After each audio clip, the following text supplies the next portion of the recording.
Bismillahirrahmanirrahim. Assalamualaikum warahmatullahi wabarakatuh. Pemirsa yang dirahmati Allah, marilah kita simak ceramah dari Kiai Haji Muhammad Wahid dengan tema orang yang tidak akan diberi syafaat oleh Rasulullah. Sebelumnya marilah kita berselawat terlebih dahulu.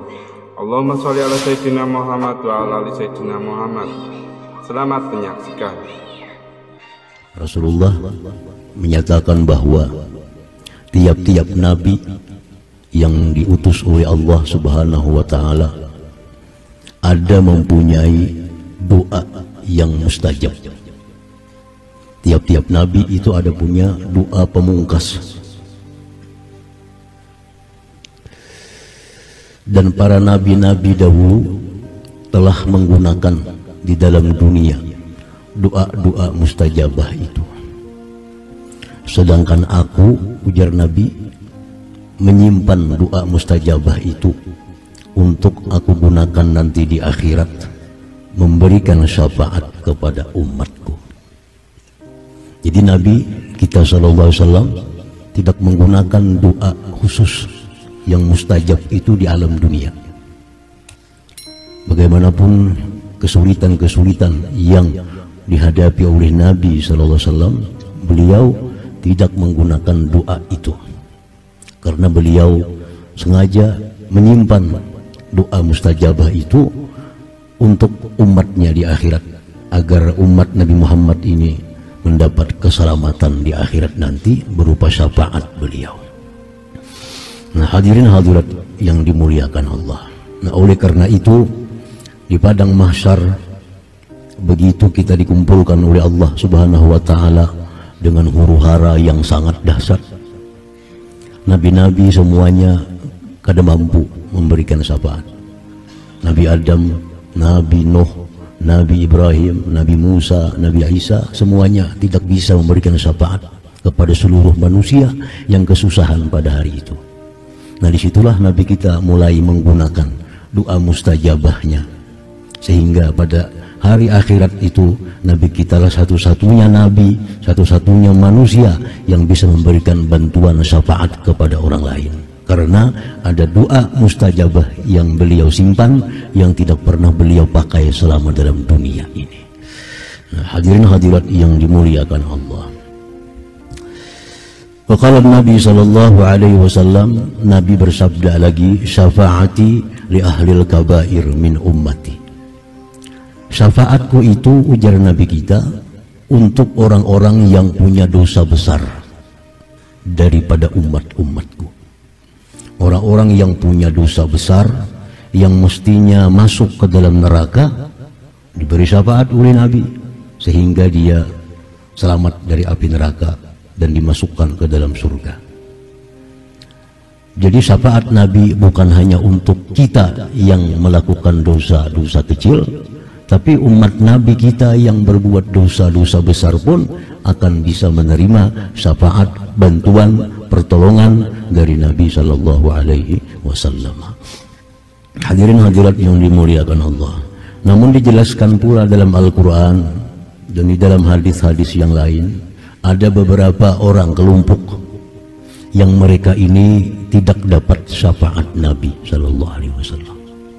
Ada beberapa golongan orang-orang yang melakukan dosa besar, tidak diizinkan oleh Allah Nabi kita untuk memberikan syafaat, sehingga mereka ini kada bisa diselamatkan daripada api neraka, masuk ke dalam api neraka. Dan untuk mengeluarkan mereka dari neraka pun umat Nabi ini tidak bisa disyafaati pula oleh Nabi Sallallahu Alaihi Wasallam. Nah, jadi kita perlu tahu siapa-siapa, orang-orang mana, golongan apa yang dijelaskan tidak bisa diberi syafaat oleh Nabi Sallallahu Alaihi Wasallam. Para ulama menyimpulkan dari sekian banyak hadis-hadis Nabi, mereka-mereka yang tidak bisa diberikan syafaat oleh Nabi itu, yang pertama al-musyrikun, orang-orang yang menyekutukan Allah. Orang-orang musyrik ini kada bisa disyafaati oleh Nabi. Apabila Nabi kita sudah kada bisa memberi syafaat, apalagi yang lain daripada Nabi kita. Kan banyak yang memberi syafaat, ada malaikat, ada nabi-nabi, ada para orang salih, ada para wali, ada para ulama, ada para syuhada yang bisa memberi syafaat. Tapi kalau sudah nabi tidak diizinkan Allah memberikan syafaat, apalagi mereka-mereka yang lain daripada nabi itu. Nah, pertama al-musyrikun, orang-orang musyrik. Allah dalam Al-Quran berfirman, "Fama tanfa'uhum syafa'atus syafi'in."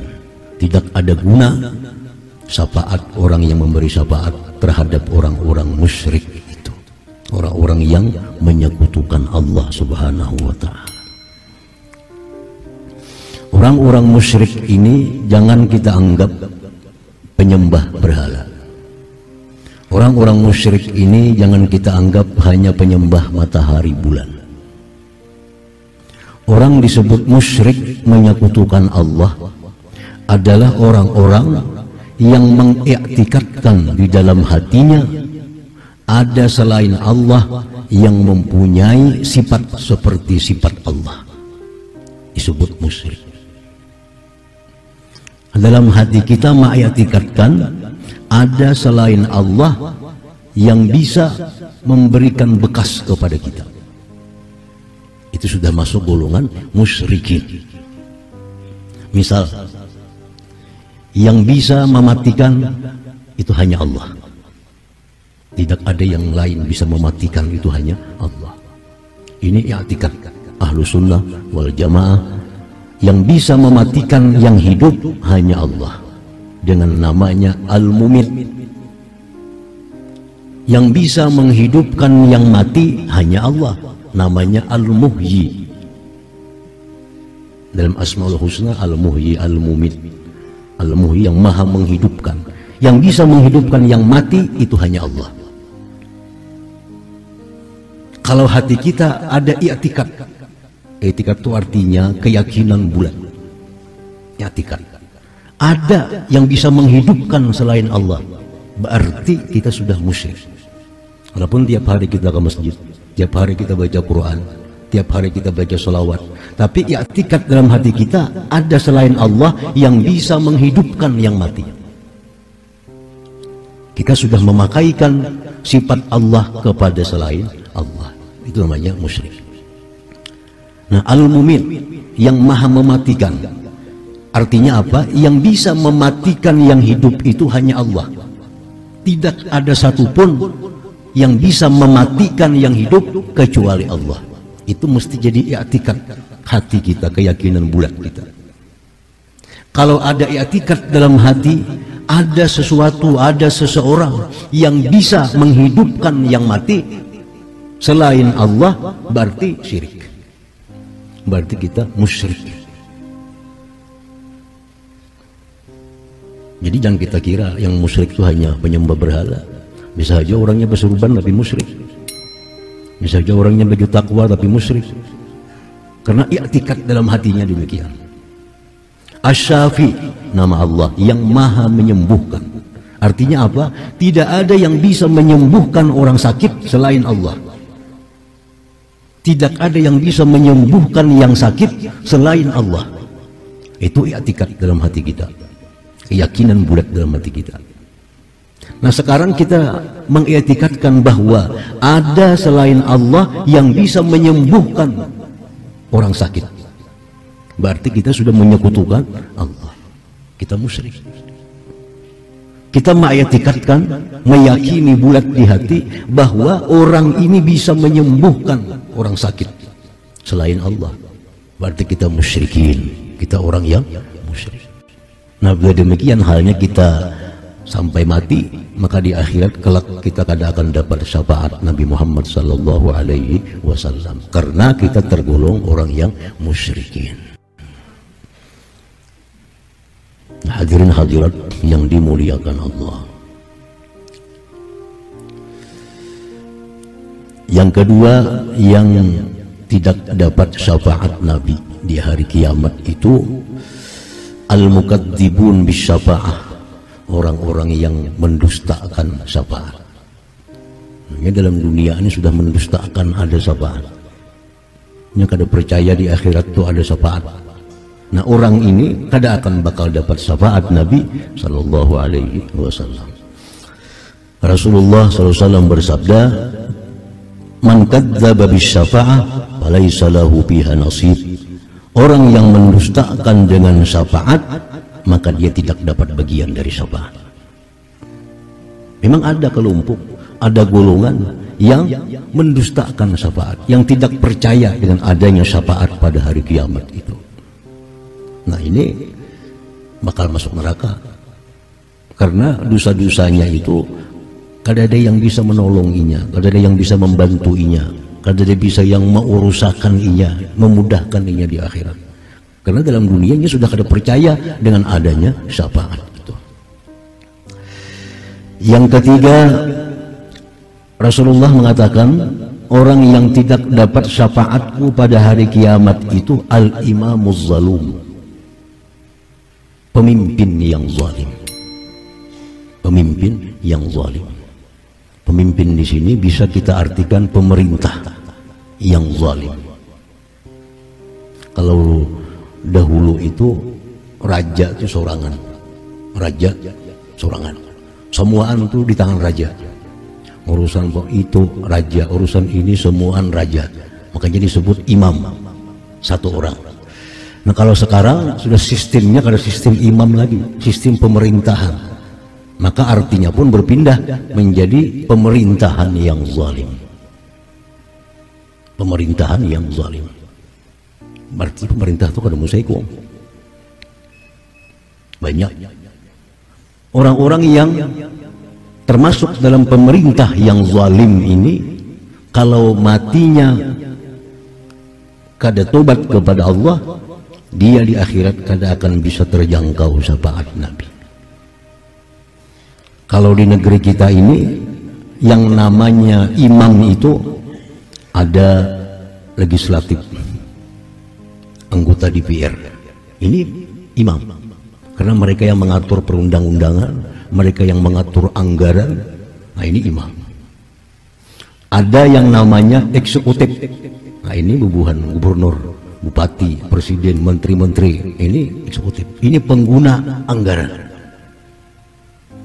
Ada pemerintah kita ini yang namanya yudikatif, ini para hakim, polisi, jaksa. Nah, tiga macam ini disebut pemerintah. Kalau ini zalim terhadap rakyat, kada akan bakal dapat syafaat Nabi sallallahu alaihi wasallam. Kada akan dapat syafaat Nabi. Jadi para anggota-anggota DPR itu membikin perundang-undangan, membikin anggaran, mesti adil. Mesti adil. Pemerintah eksekutif selaku pelaksana pengguna mesti adil. Kalau hendak dapat syafaat Nabi di akhirat, kecuali kalau hendak dapat syafaat, ayo asa kehendak situ. Nah, yudikatif, polisi, jaksa, hakim, kalau hendak dapat syafaat Nabi mesti adil. Dan adil itu kada akan bisa wujud kalau tidak menggunakan hukum Allah Subhanahu wa ta'ala. Keadilan kada akan ada kalau kada menggunakan hukum sesuai dengan hukum Allah Subhanahu wa ta'ala. Karena yang menilai adil-adil ini bukan kita. Bukan kita. Yang menilai apakah ini adil atau zalim itu Allah Subhanahu wa ta'ala. Karena ini urusan akhirat, lain urusan dunia. Kalau urusan dunia, siapapun bisa menilai adil, zalim. Tapi kalau urusan akhirat, yang menyatakan ini adil, ini zalim, itu Allah Subhanahu wa ta'ala. Seluruh bangsa, seluruh umat menyatakan adil, tapi kalau Allah menyebut itu zalim, ya zalim. Dan di akhirat ini Allah ini yang dipakai. Jadi orang-orang yang zalim ini di akhirat Nabi menyerah, memberikan syafaat. Apalagi para wali, apalagi para ulama, apalagi para syuhada, apalagi orang-orang mukmin, mukminah.